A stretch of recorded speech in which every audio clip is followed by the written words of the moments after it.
Well, good morning or good afternoon, wherever you are. My name is Jonathan Wise. I'm our VP of Technology here at CESMII and the Chief Architect for the SM Innovation Platform. Today I have the privilege of hosting a most distinguished panel discussion. If you don't recognize the faces yet, I'm sure as they introduce themselves, the scope of their leadership and their influence that they provide in the space of smart manufacturing will become evident. As the moderator, I don't get to answer my own questions today from a CESMII perspective. So I'd like to open with just a few thoughts. CESMII is not an organization that takes sides or is involved in marketing a particular technology or product, but we're not entirely agnostic either. We do develop opinions on which approaches or ideas seem to have merit, and we try to invest in the emerging ideas that seem like they have a good chance of making a difference. But that doesn't mean we're always right. The development of both science and technology is an iterative process.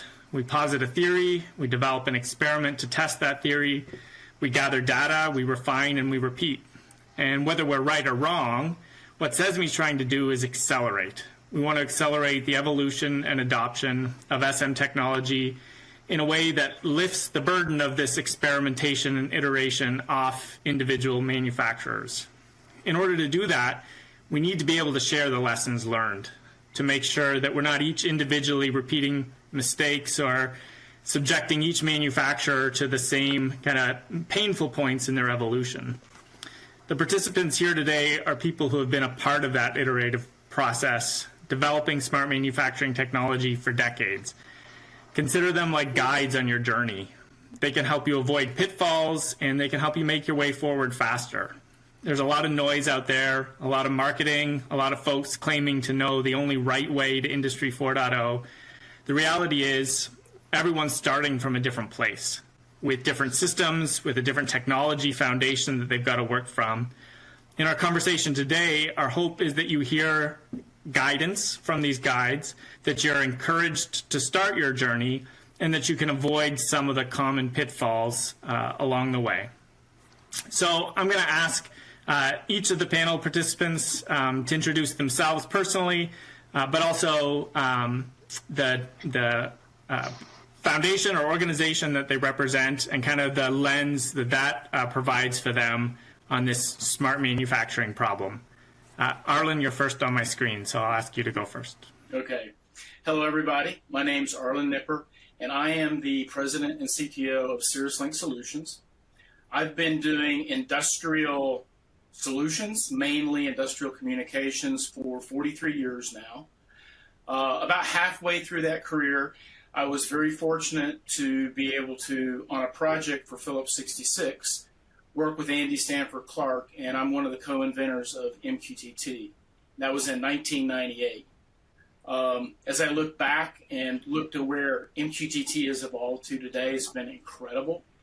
But one of the things I point out is that it was invented for operational solutions, and that's where we're really trying to focus as Cirruslink to reapply MQTT solutions to the manufacturing space, and then subsequently Cirruslink were one of the founding members of the Sparkplug Working Group that's trying to give some structure and definition to how best to use MQTT in industrial solutions.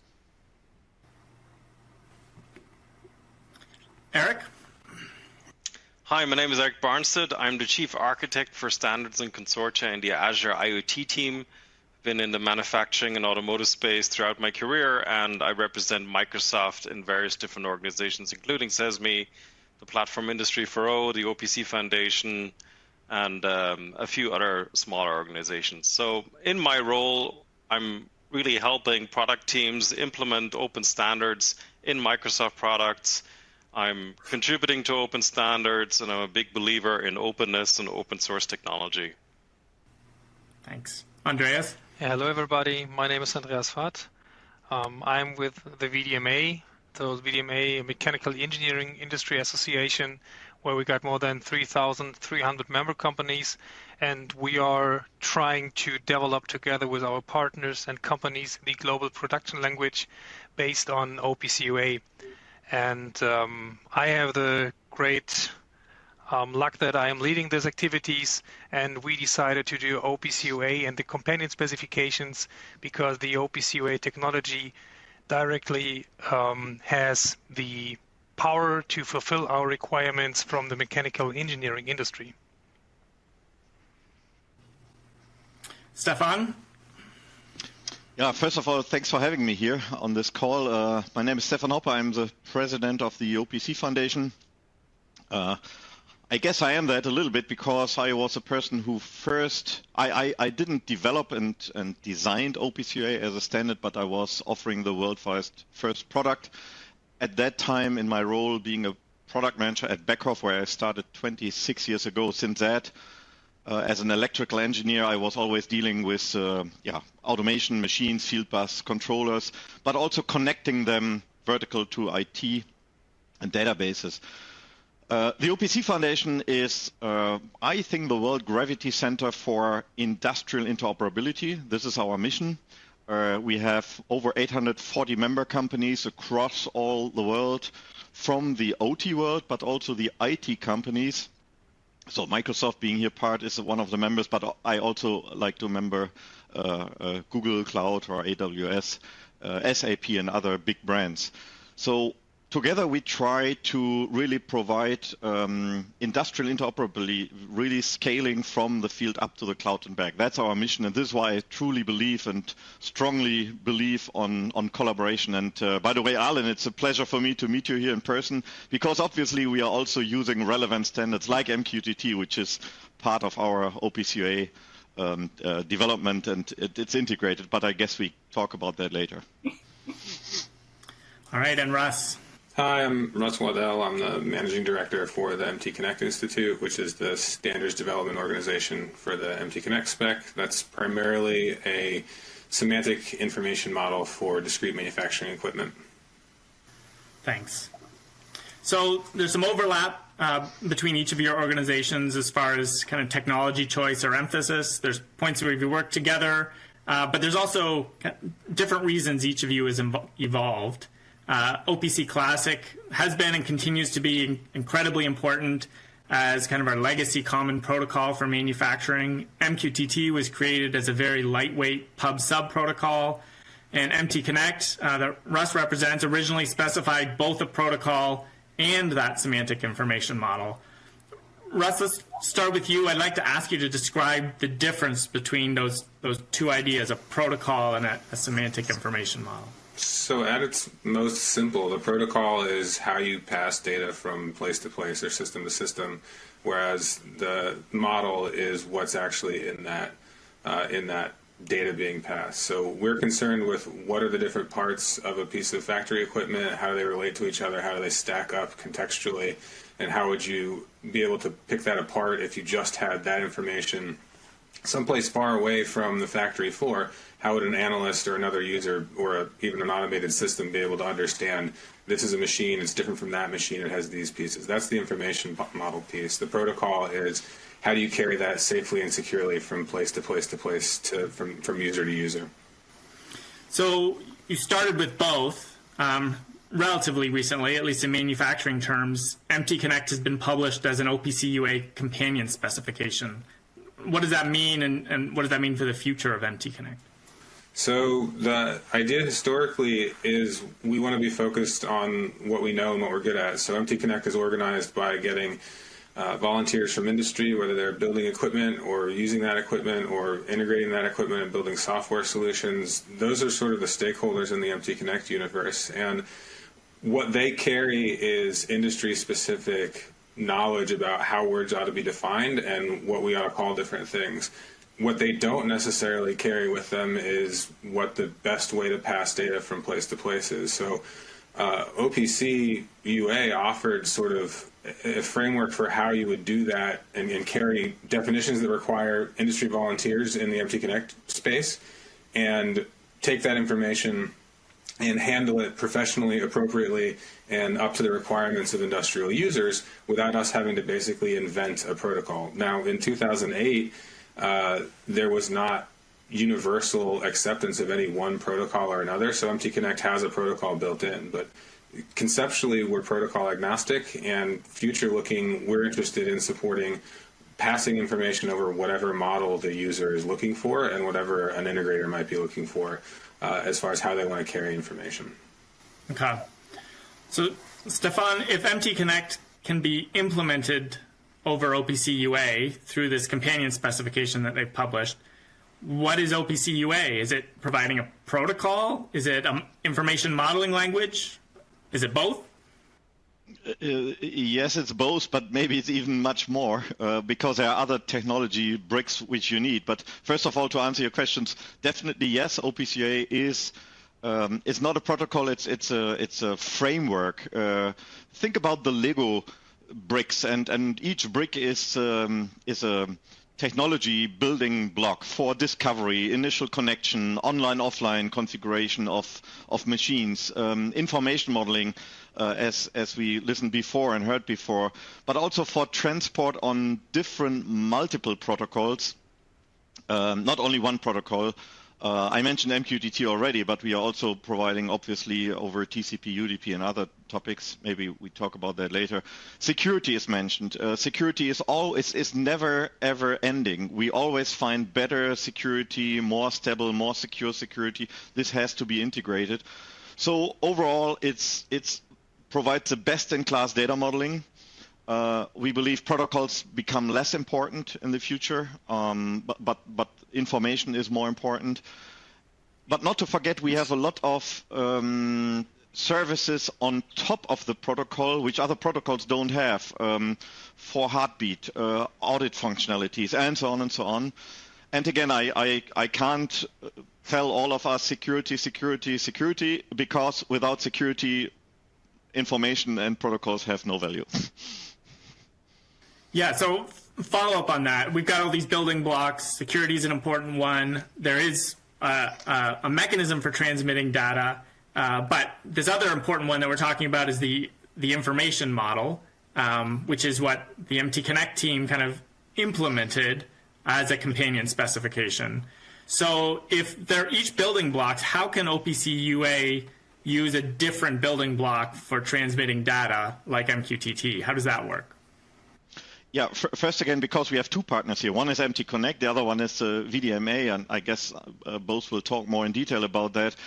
Opc Foundation does not have the domain expertise. We don't know how to model a CNC machine best, or a robot, or a pump. This is exactly where we trust and work together and cooperate with other associations as a multiplier. But once something is relevant for the market, from an information model point of view, but also from a protocol point of view, then it will be integrated into the Opc Ua framework. We just add another Lego brick, another technology brick, and with integrating that, extending the functionalities, we can grow into another market. That's exactly, for example, how we added MQTT a couple of years ago. I think it was, we started 2015, and in the specification it was early 2018, including prototypes and so on. But we also integrated REST API, but we are not only growing up to the cloud, we are also growing down into the field. For example, we joined the Ethernet APL initiative, allowing to grow Opc Ua from the edge down into the field level, into flow meters and so on, that you have a consistent information model from the device up to the cloud and back on all the layers, right? So Opc Ua kind of gives you this framework into which you can plug different Lego blocks. MQTT is one of those Lego blocks that you worked on. And Arlen, as one of the co-inventors of MQTT, I've got to imagine you've seen it go further than you could have predicted when you were first creating it. Use in Opc Ua is one thing, but MQTT also provides a technology used in both Amazon and Microsoft cloud platforms, a wide variety of IoT solutions, and in so many classrooms. You followed that up with Sparkplug. What are some of the goals of Sparkplug-B as a protocol kind of growing up from MQTT? Well, Jonathan, you're right. I had no idea that, I would go to college, universities, and people have their Raspberry Pis and they're running MQTT and Node-RED and their Alexa devices sending MQTT commands. So it's been an incredible journey, just seeing the adoption of it. But the thing that one of the reasons we started Cirruslink was to get back to the foundation of why we invented MQTT and how it was used. And one of the analogies that I use is that the Internet of People exploded from two open technologies. The first one that was around was HTTP. That was your messaging transport. And then somebody came along and said, well, we should define what's inside of that. So, HTML came out and the Internet of People exploded. And I think we're looking at the same thing for the industrial Internet of Things, is that we've got a dominant transport, MQTT, but we needed to define what were in those MQTT messages. And you've heard me say, the great thing about MQTT is you can publish anything you want on any topic. The problem with MQTT is you can publish anything you want on any topic. So with Sparkplug, we literally invented that originally at Cirruslink for our own sanity, just to give us this unified namespace that we could all agree on. Well, then it migrated, Industrie started taking it forward. So now it's all been contributed to the Eclipse Software Foundation. That is where the Sparkplug working group is, and that's where we're going to do all the technology conforming test kits out of there as well. Cool. You used a key word in there, which is the unified namespace, and you started out trying to kind of unify your own use of a namespace. But Sheffield University recently published results of their effort to use Sparkplug B with a namespace they didn't define. They called them common data structures. How did that work? Where did those common data structures come from? Well, it's interesting. About 3 years ago, Ricky Coles, who's a professor at Sheffield, called me and said, hey, Arlen, can you get on some webinars with my students here in the manufacturing sector? So I had about 3 webinars with them. We talked about MQTT. We talked about Sparkplug. They asked a lot of questions. And then I didn't hear anything back from them for a long time. And then they sent me an email and said, hey, could you review our Factory Plus framework? And it was incredible because what they did was they took a Opc Ua companion spec of a model and they implemented that in the Sparkplug template. So literally, they are now publishing Opc Ua models over Sparkplug. So it's a very interesting project, and I give all the students at Sheffield kudos for really implementing that and getting it out there.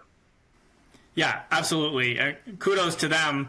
There's another organization that should get some kudos as well. So they use these common information models that are available as published Opc Ua companion specifications, and that allowed them to have semantically and structurally reliable information system that was using Sparkplug B as the protocol, as the transport.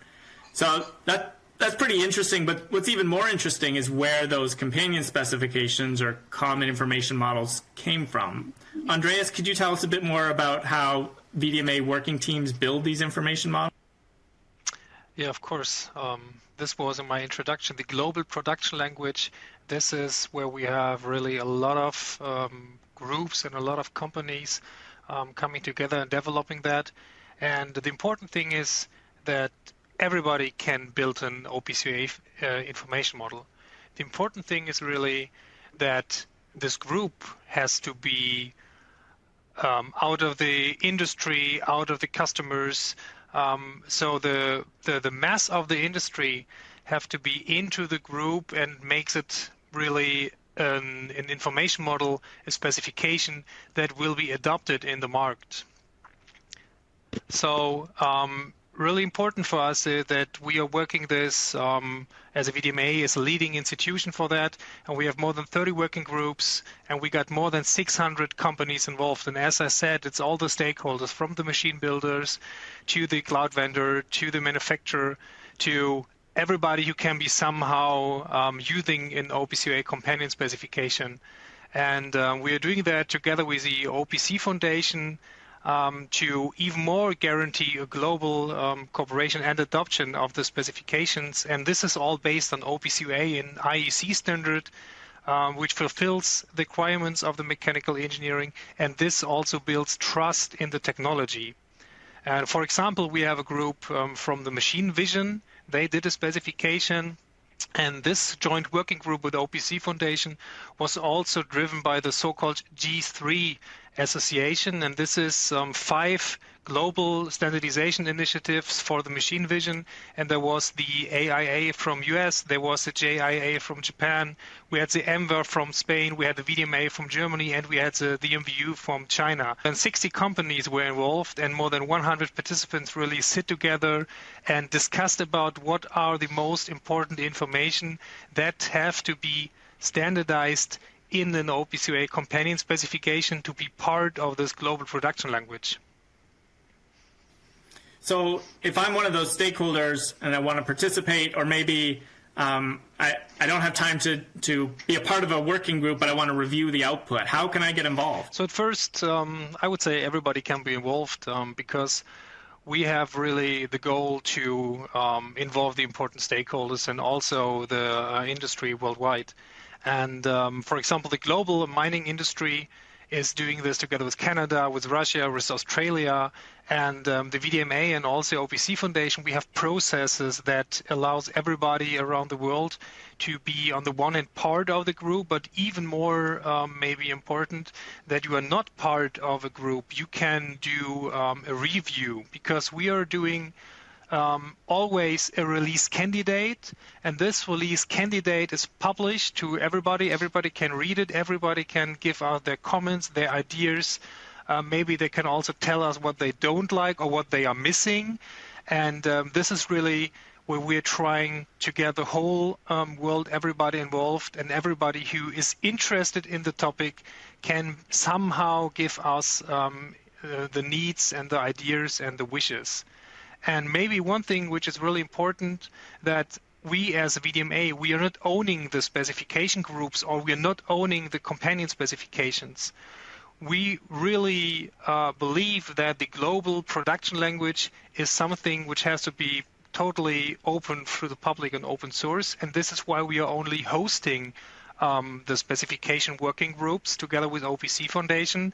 And this is also why you can find all the specifications free of charge in the internet. And if you especially have the idea and want to participate in one of the groups, check the homepage of the VDMA or Opc Foundation if there is a group already existing in your field, and give us a mail. Or if it's not existent and you're planning to do something, please get in contact with us, and we are trying to bring these ideas and the specification work to the next level, to a global level, to the global production language. It sounds very much like the collaborative process that sort of gave birth to the internet. There's open RFCs that anybody could read. It's not pay to play. These companion specifications are available for anybody to download, to comment on, and to implement.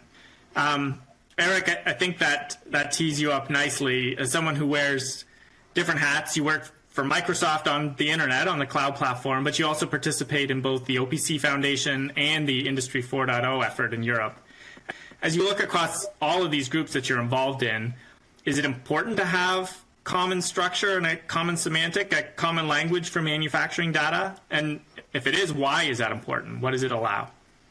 Well, it's absolutely critical. I mean, interoperability through these common data structures is key to doing anything on the shop floor or, in fact, in the cloud. I mean, Microsoft is in the cloud business, and obviously building interoperability in the cloud is where we're, spending a lot of effort on. But fundamentally, when it comes to interoperability, there's multiple dimensions. I mean, there's the interface, there's the transport, there's the security aspect. Security needs to be interoperable as well. Lots of people forget that. And then, of course, there's the data modeling interoperability. And only when you have all of these things combined, you have technology interoperability. And then on top of that, in terms of what the data model actually entails, how it is structured, that's where the semantic interoperability comes in. And this is exactly what the VDMA has been driving using Opc Ua. So when you have that semantic interoperability, you can do cloud analytics automatically because you already know the structure of the data that will come to a cloud analytics software package.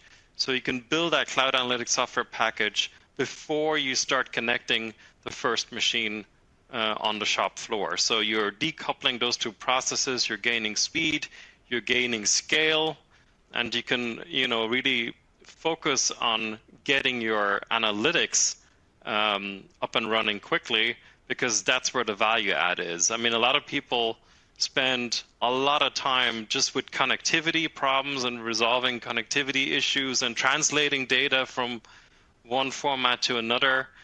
My advice is to use an open standard. It has to be a standard. It has to be something that doesn't belong to anybody, something that's in the public domain.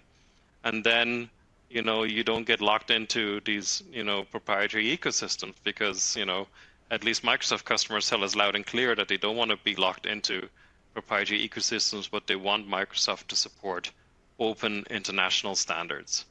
And this is why Microsoft has committed to Opc Ua back in 2015, when we first showed up at Hannover Messe with our Opc Ua integration, both in Windows and the Azure cloud.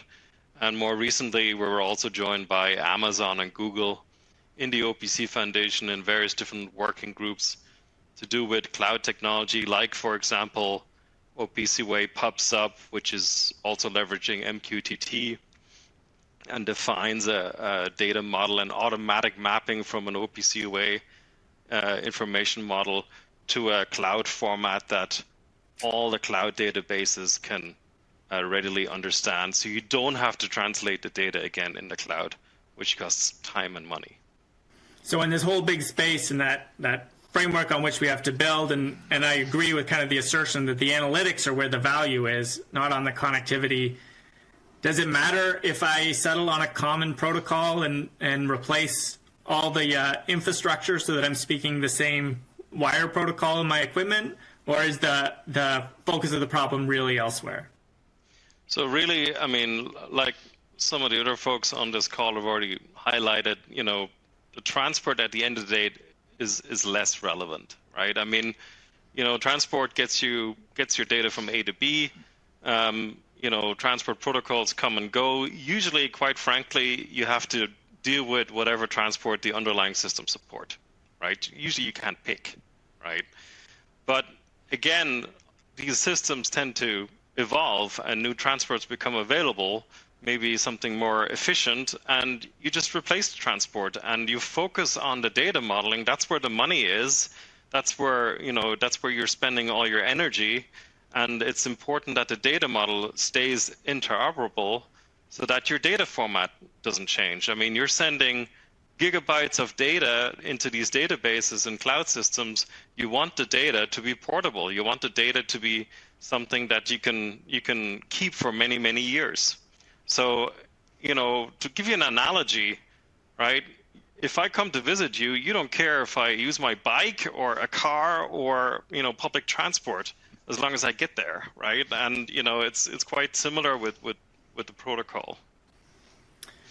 Yeah, right. And so I care about what's being delivered by that mode of transportation, so that hopefully we get a visit here. Obviously, a good mode of transportation makes things easier. I care about the content of the message that's being delivered, and can I understand it, and can I unpack it, and can I turn it into value? And what we're kind of converging on here is that if I have a common language for manufacturing, or a common information model that defines that structure in Semantic, then the transport is less important. So I'm going to ask you one more question, Erich, and I'm going to play a little dumb because you and I both participate in a working team. But I'll pretend for a minute as a questioner I know nothing about it. It seems like if we all agree that common information models enable interoperability, the next logical question is, where do I go to find these information models? Is there some kind of searchable repository I can go to so I can look for what's already been published and adopt that instead of creating my own? Absolutely, Jonathan. So, I mean, CESMII and the Opc Foundation is collaborating in a joint working group on what we call the UA Cloud Library. It's like a database hosted in the cloud, platform agnostic, that contains Opc Ua information models. And that's important because, like you mentioned, you don't want to start from scratch every time you model a new machine or a new asset, whatever it may be, but you want to leverage what's already there. Similarly, when you're doing cloud analytics, part of your telemetry is just, or your telemetry is only part of the information model, right? It's not the entire thing. So how do you get access to the entire information model? Do you send that at regular intervals? Do you send it in a separate channel? Wouldn't it be much better if it was already available in the cloud and you could just access it from there? And that saves bandwidth, that saves hassle and integration effort, and that's why we decided to make these Opc Ua information models available in the cloud, and of course also the already existing information models from the VDMA and the MTConnect companion spec will be made available in that Opc Ua cloud library. Yeah, that's perfect. And I think that kind of brings us back around. Russ, I started with you talking about MTConnect. It's fairly well adopted here. It is structurally and semantically reliable information model that is independent of the protocol.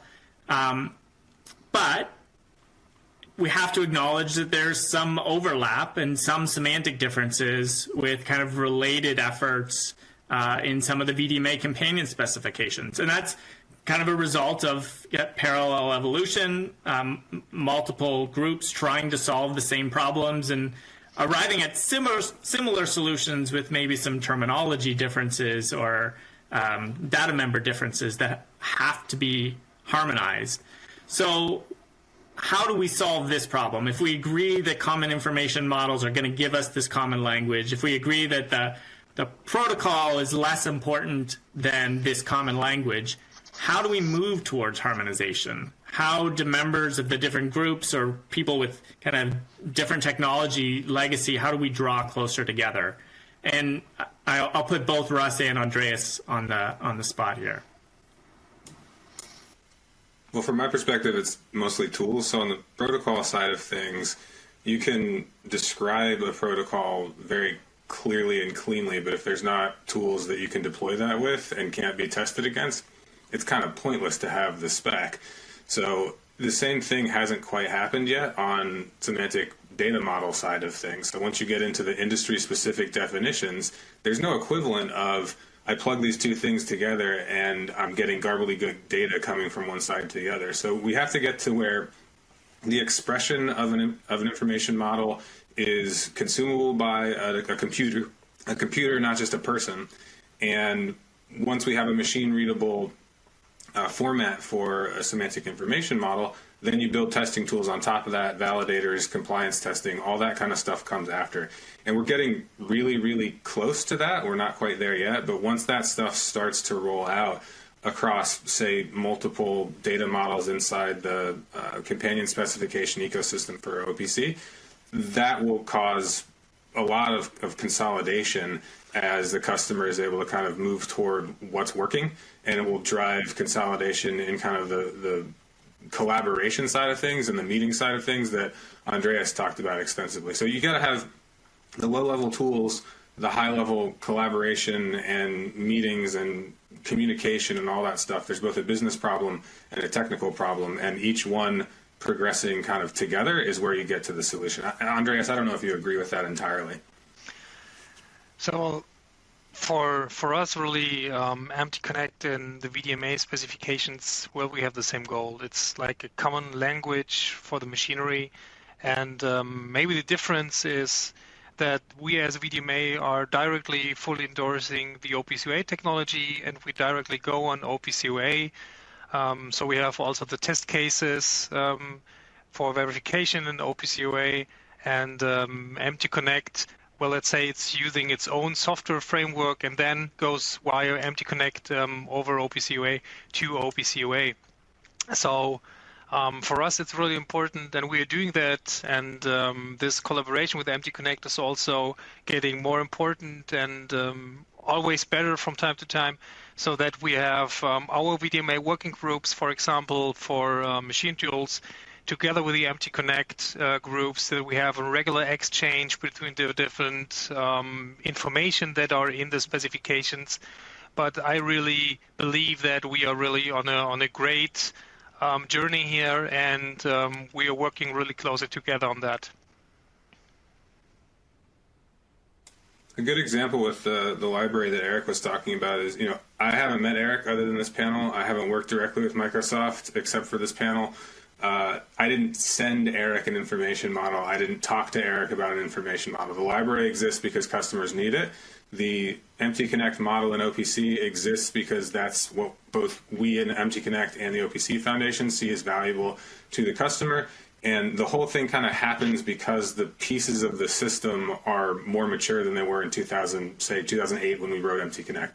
So that's what I mean when I say we're getting there. And that sort of example of things just working the way they're supposed to. And I could tell you the same story about Sparkplug and MQTT.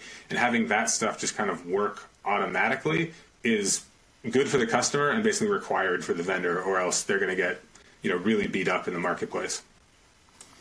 Stefan, kind of from your leadership position, how does the Opc Foundation think about and move towards harmonization, especially as related efforts maybe converge somewhat around a common modeling language?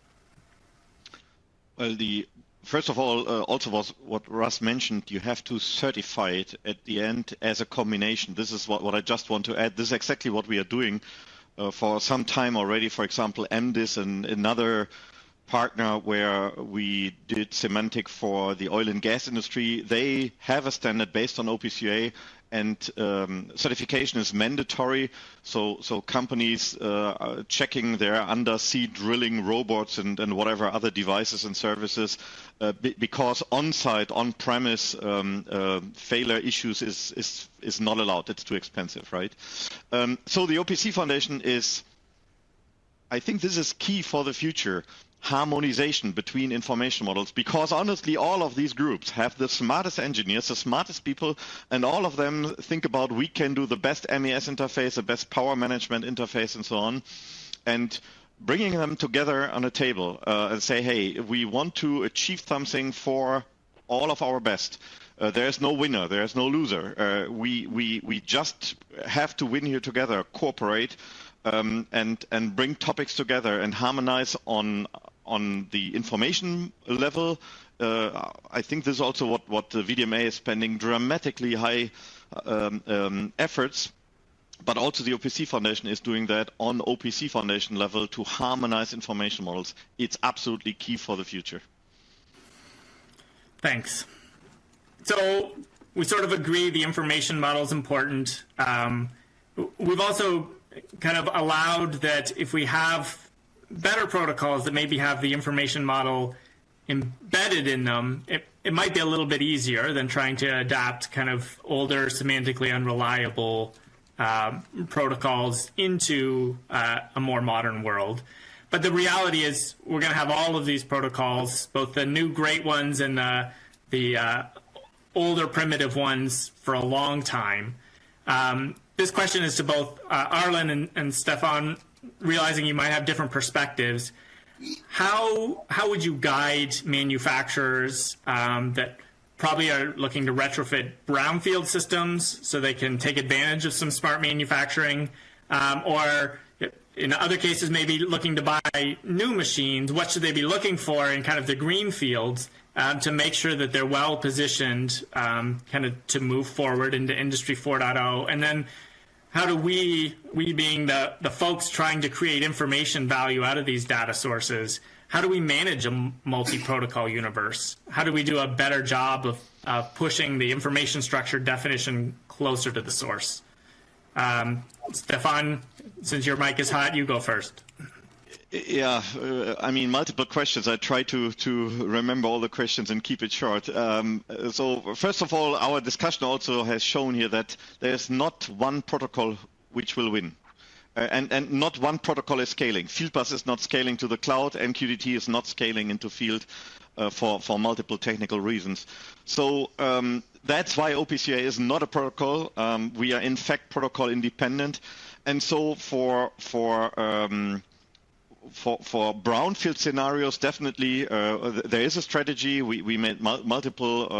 There's a huge ecosystem with gateways talking to the upper layer Opc Ua, including MQTT as transport and so on, and in the lower level using the old Modbus or whatever legacy connection without security what you had before. For greenfield scenarios, starting on from scratch, hey, I don't know any serious PLC vendor, machine vendor who has not Opc Ua integrated into the design, into the device.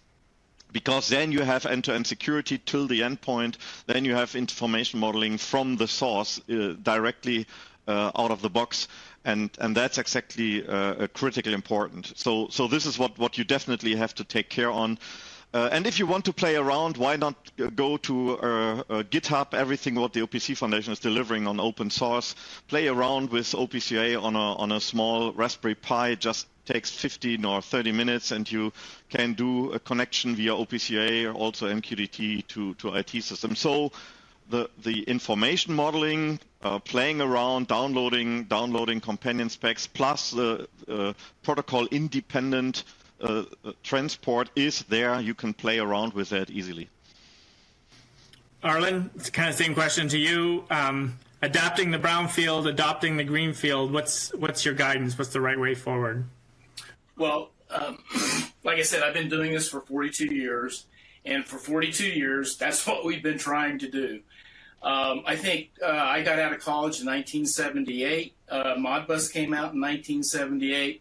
Last survey, to Stefan's point, is the most used protocol today is Modbus. So even though we're having this really nice conversation about nice, clean data models, the problem is that most of this stuff is not connected. And so, yes, it is edge of network computing. It is, having that technology. To Russ's point, it's tools on platforms, not coding on operating systems. So as customers go out, what tools can I get to hook my brownfield equipment and at least get it off the factory floor and get me out of my register value pair? What is Modbus address 40,012 really mean, right, going forward? To Stefan's point, there are PLC manufacturers and edge of network manufacturers and sensor that are building Spark Plug-B natively into their equipment as well. So I think it's a combination. I think Opc Ua and Spark Plug are going to be around. People are going to use it. They're going to integrate it. They're going to come up with their best solution. But for this overarching is if I can do the same information model, regardless of that technology, then I come out a winner. I've got my information going into Azure Digital Twin or into Amazon's AWS Sitewise service, and I'm creating models that mere human beings can understand. Erich, does that reflect your understanding as well? Do we need homogeneity at kind of the OT level before we can get to the cloud? Do we need to start ripping and replacing systems, or can we solve this through an abstraction layer and move forward? I think if I told my customers they have to rip and replace, I won't last 5 minutes. So, quite frankly, brownfield or legacy equipment is going to be with us forever, right? Both to what Stefan and Arlen said. We need to make it easy with the right tools, to Russ's point, to map those legacy equipment to a standard-based open information model. Do that process once. And from then on, use the standardized information model and find an automatic mechanism to also send that information model to cloud analytics systems or on-prem analytics systems. I mean, it doesn't have to be necessarily cloud-based, but analytics software is where the value add in Industry 4.0 is in terms of gaining new insights that you couldn't do before. So making that connectivity and data modeling mapping phase as painless as possible, that's what we owe our customers, right? So no one protocol needs to win out. We can't rip and replace. That's just not going to happen. What we need to do is show people the way and how to get their data into a format that they can use going forward, vendor independently, and then create the right tools for the job to make it a seamless experience. Thanks. I think that's a good place to kind of wrap up the discussion here. And I'll just briefly climb up on the CESMII soapbox as we wrap up and go to Q&A. I 100% agree with what's been said today. the key point of interoperability is going to be around these information models. If you're a manufacturer with older equipment, you are not blocked by that. We can adapt and implement the necessary kind of bits to connect that to modern information systems. But along the way, we're going to need to kind of normalize or standardize that data. And if you find yourself creating your own information model, if you think that you have the best way to describe a particular machine, stop. There are experts who have been working on that particular problem for up to a decade or more. That's where we need the commonality. That's where we need to adopt some common approaches, some common language. The upcoming cloud library from CESMII and the Opc Foundation will help, but you're also not blocked by that not being ready yet. VDMA companion specifications are published and they're on GitHub. The MTConnect companion specification is published and it's on GitHub. And there are tools for both Opc Ua, MQTT, and if you want to evolve towards Sparkplug on GitHub. All of the pieces that we need to build the adaptability are there, and all the pieces that we need to kind of coalesce on a common language are published. We're going to make them easier to get to. We're going to make them easier to adopt, but you're not blocked right now on kind of your smart manufacturing journey by these things. Everything that you need is there, and if you need help kind of finding those steps, that's what CESMII is here for as an organization, not to pick sides in a protocol war, but help you find the steps from where you are to where you want to go. We will switch to Q&A, but just a moment to share my appreciation for this panel. It's really exciting to me that some of you folks haven't met and that we're able to bring you together to meet and kind of share your perspective, but also what you see as being in common, and to hear from each of you that harmonization is important to you. You're not trying to create silos. You're each trying to draw the industry towards being smart and working together. So we'll switch over now and field a few questions from the audience. Thanks, everyone.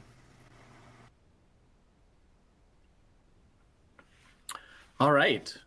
A lot of questions came in while we were talking, so that's exciting.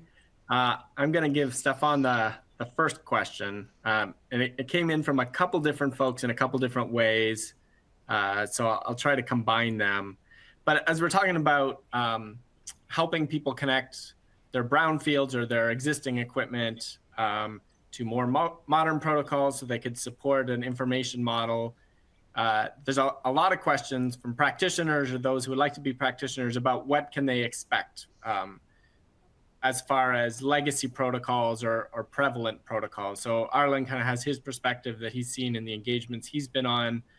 Stefan, if people aren't on Opc Ua, what are they on from what you're seeing, and what's their roadmap forward? Well, thank you very much.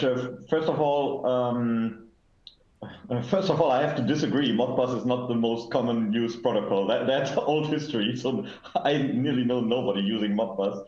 Maybe super old legacy devices, but not in modern PLCs. No, but obviously there's a brownfield scenario, and then well, as always, do you remember when you had old dedicated computers with a PS2 adapter for the mouse, and then USB mouses came up? What did you do? You took these small green adapters, bridging from the small old PS2 adapter to USB, and this is exactly what you do today in modern software architectures. You're integrating an adapter layer. Could be with priceless hardware, could be as a virtual machine somewhere, but then you have gateway functionalities from the old world into, for example, Opc Ua, and then what is really critically important, it is not just a protocol converter. Again, we are not talking here on protocols. It is not the key point. Key point is standardized information. So the gateways, the solutions, have to be enabled to load standardized information to expose to the upper world, I'm a robot, or here's my UA for machinery faceplate of the machine. And however you collect the data on the last mile with unsecured, whatever legacy protocol, but to the upper world, it should be standardized. Yeah? That's the guidance I can give everybody. Yeah, there's this great quote. I'll probably mangle it, but any software problem can be solved with another layer of abstraction.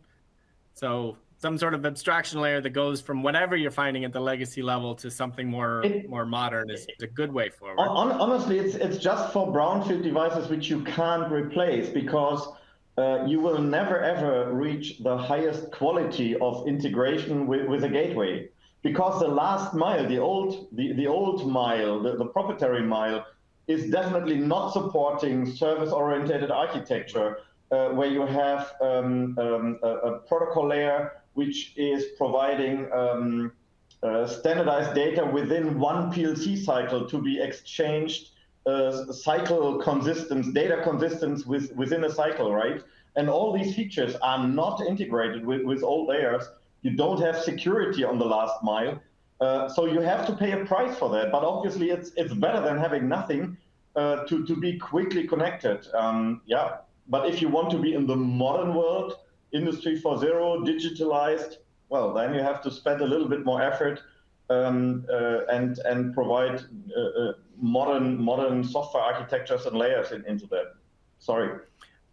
No, I think it's a fair comment, but I think I'd add the caveat that in Europe, you've been a little more successful in starting with a more fresh greenfield, and here in the US, we have a lot of legacy equipment that we have to deal with. You mentioned a companion specification that has a lot of energy in Europe. And I'd like to ask Andreas if you could expand a little bit on Opc Ua for machinery. What is that effort, and how does that apply to this problem space we're talking about? Yeah, of course. So first, we're doing, I mentioned that domain-specific specifications like for robotics, vision machines, and so on. But of course, they have also in-common information. So for example, an identification of a manufacturer, or an identification number, or the status of a machine, or the topic of job management or energy monitoring. This is something which is not specific for the different machines in the shop floor. And exactly those topics which are relevant for the whole machinery industry, for the whole shop floor, for all the machines there, we are defining in the so-called Opc Ua for machinery.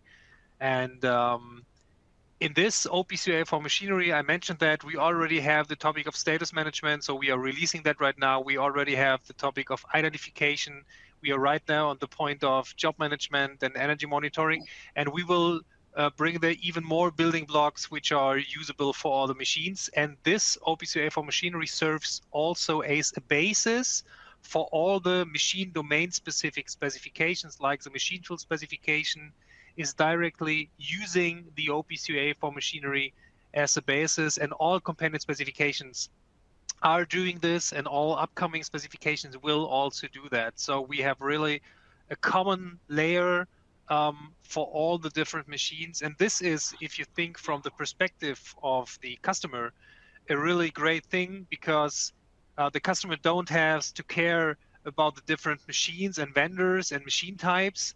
He really gets from all the machines, for example, the same energy information. And this is really a great goal, and we got great feedback, and we have a lot of customers also in those groups. And this is really something what we are driving with the whole community, and we are always also open to get feedback from all over the world and to include the needs from all over the world in our activities. So related to that, and this might be a little more pointed than in our panel discussion, but Q&A is fair game. Russ, there's overlap there with MTConnect. So what is the plan for harmonization, or a roadmap to having a common information model for machinery, particularly machine tools machinery, where MTConnect is well established here in the US?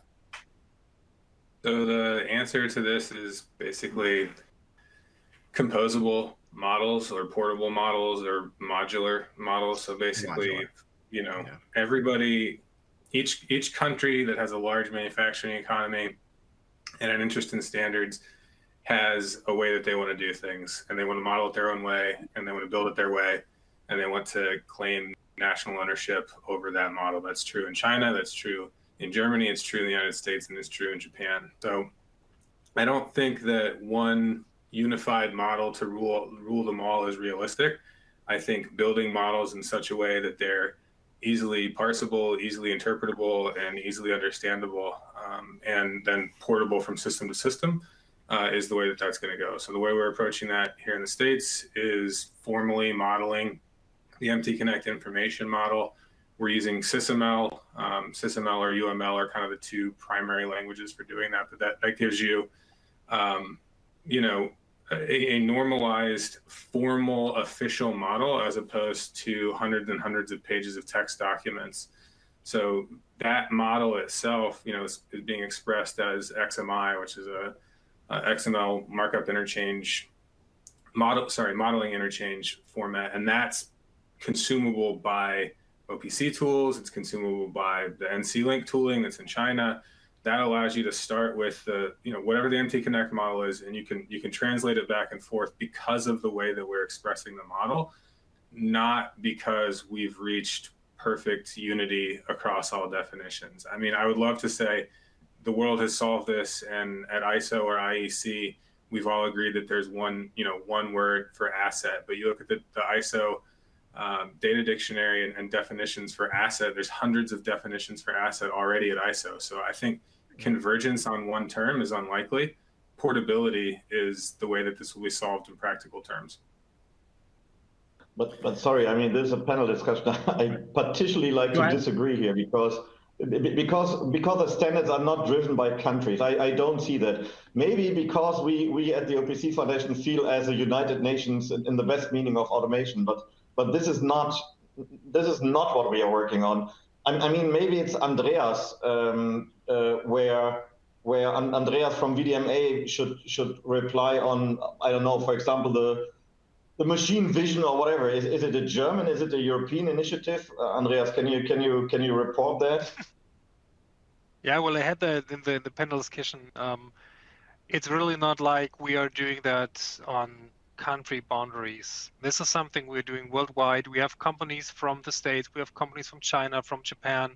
What we are really doing in the specifications, and this is really the first and maybe one of the most important steps, we first check if we get the necessary market leaders and, let's say, stakeholders for the domain inside the groups. And this is really where the industry is coming together and is believing that doing a standard for the different domains is worth doing that, and they are really putting high effort in the standardization. And this is why we are really believing that this is nothing which ends in Europe or which is only for I don't know, the States and not for Asia or vice versa. We really believe that by the way we have the critical mass of companies and the stakeholders included in the groups and doing that together with Opc Foundation, joining together with CESMII in the cloud library, having Microsoft, have the big companies also in the group, the vendors also in the groups. We really believe that this is a way we can do that. And maybe this is a historical thing, and I can understand that a lot of people maybe are looking critically on that, but I think we really have the chance to solve the problem and to get real interoperability by worldwide groups committing on the specific standards. Andreas, we are engineers. If we engineers are not able to solve it, right, we are not political people, then nobody can solve it. So engineers have to work together independent from any border and boundary and country. Otherwise, it would destroy my complete vision and my passion. Yeah. Okay. But there's a necessary, unavoidable gap between engineers have worked together worldwide to create the ideal information model, and that information model is found to be present in a manufacturing scenario. And I think maybe in the US, we're part of the long tail because we're largely talking about retrofitting. So there's some challenges there. I think there's also some awareness challenges. So for some of the attendees today, this might be the first time they're hearing about VDMA information models. So let's say global production language, because as I said, it's not VDMA information models. If everyone's not speaking it yet, it doesn't matter. There's a human language called Esperanto, which was intended to be a global language, right? But nobody speaks it, so it doesn't matter. We're not there, but we do have a gap that we need to get across. And so there's a couple of questions around that. What do you guys think the challenges are to adoption, and how do we get the industry past that? And I'll just open that one up broadly. I have an idea, but let's pass it to others first. Yeah, go ahead, Erich. So let me just, as one of the folks that are intimately familiar with the challenges of Industry 4.0 scenarios and bringing legacy factories into the modern age. I mean, the main challenge is for sure initially mapping the data, right? And again, you need to pick one data model, right, to do cloud analytics. Otherwise, it doesn't work. You can't send data in 50 different formats to the cloud and expect your data analytics software to cope with it. You need to map the data to a common information model on the edge, so in the factory before you send it to your analytics software. And again, you really want to pick an open standard for that, right? So that's why Opc Ua is taken off in recent years with Industry 4.0 applications. So again, the legacy equipment, mapping the data to that. And actually, I disagree that in Europe, we have the pleasure of dealing mainly with greenfield installations. Not the case. I mean, 99.9% of the projects I'm involved in are brownfield, right? Even in Europe, I think, new factories that are being built in Europe, I mean, it is a handful every year, maybe, right? Yeah. So again, you're dealing with the same problems all over the world, and I mean, fundamentally, I also agree that standardizing these information models is an international effort, and it makes our lives harder because we need to have these working group meetings at crazy times to accommodate everyone from Japan, from the US, dialing in at crazy hours. But that's the effort that some people make to harmonize these information models and data models to get to a adopted one. And I also agree that it takes 20 years until you finally have the pleasure of actually working with a machine that supports, and that's why it's so important to have these adapters in between. And I mean, the good news is that these adapters have been around for many years, right? So basically, when some companies jumped onto the SCADA bandwagon and implemented these SCADA software systems, I mean, they already created all these protocol adapters in the SCADA software. And basically what we're doing for Industry 4.0 solutions is just repurposing them to do that, data mapping and data standardization on the edge, right? But the software has been around for a long time, right? What's probably new is that this stuff now works in containers because everybody wants to have an edge-based solution based on Docker containers. So that's new, but the software inside the container is usually 15, 20 years old. So the data modeling is where the big challenge is, in my opinion. But what is Jonathan, I would biggest agree blocker? with that, Jonathan, in that what we've seen, and really the grassroots growth of what we're doing in the Sparkplug working group and the ability to publish a model from the edge, that's really why it took off from that standpoint. So using MQTT, which all of the cloud providers, whether it's Microsoft Azure, AWS, Google, IBM, is that is the common denominator of everybody that's adopting MQTT and Sparkplug today, is to be able to publish that model from the edge. I agree. Yeah, can we drill into that, publish the model from the edge? There's a harmonization effort that I want to highlight around machine identification and the fact that we have at least a dozen ways to do machine identification. And if we could settle on one, we would have some sort of lookup key that would allow us to find what information model we should load for a given machine. So that's one approach. Another approach would be if machines or the servers that represent machines actually present their information model in a standard fashion. So are either of those approaches going to take off? Or are we going to see through the Industry 4.0 efforts some harmonization of an asset nameplate? And then the other approach, are there tools that you guys would recommend that can ensure that the thing that we're building at the edge has an information model present in it? A discoverable information model present in it.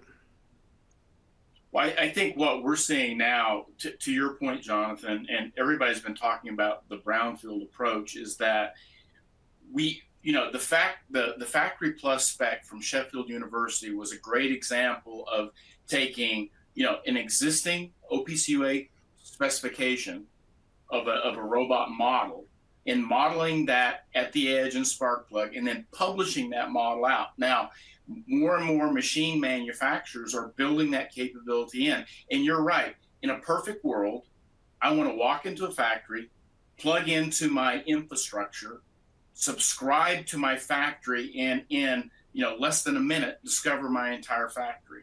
And I think that's the vision that we're all looking for here, whether it's MQTT and Sparkplug or Opc Ua. We're looking for that information model where we can build those dynamically and rapidly with tools on platforms and not coding on operating systems. Sorry, Stefan, I have to disagree here. Yeah, I have to disagree here. Sorry, because, well, it's not a vision. It's there. I mean, it looks like we are 10 years in front because it's no longer academic and some students are playing around.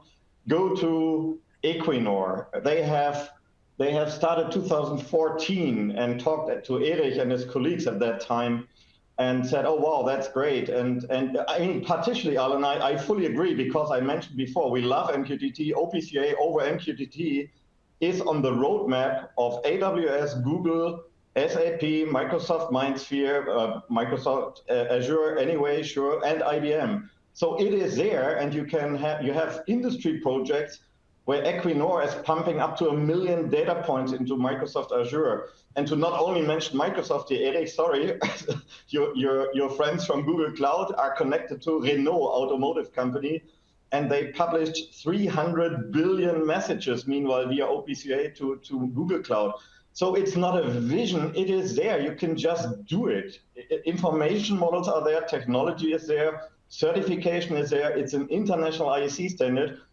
So on what are you waiting, by the way? So solutions are there, and honestly, Nathan, the previous question from you was not really answered. What is the blocker? This was your question, and from my point of view, the blocker is mostly around the world, not defined by me. This is the biggest blocker what I see in the world. Okay. What is it? Sorry, I missed it. I talked over you. What's the biggest blocker? Not invented here syndrome. Not invented here syndrome. This is the biggest blocker, and it's independent from language, from country, from whatever it is, that always people think, oh, I found something and now I build up a huge ecosystem around this, instead of joining existing organizations, say, hey, by the way, there's one puzzle piece missing, just add it, and we can grow that larger puzzle piece to the best of everybody. This is the biggest blocker around the world. I wouldn't disagree with that, but I wouldn't attribute it to malice. I think we may be there from a technology perspective in that it's theoretically possible. From a real-world manufacturing scenario perspective, I haven't got a single CESMII project where there's already an information model present.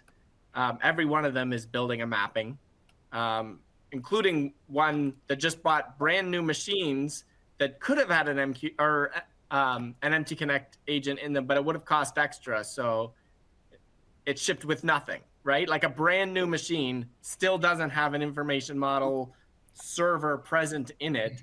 And so somebody's left doing a manual mapping. And I don't think it's always because we didn't invent it here. It's maybe just an education issue, right? I agree. It's an education issue.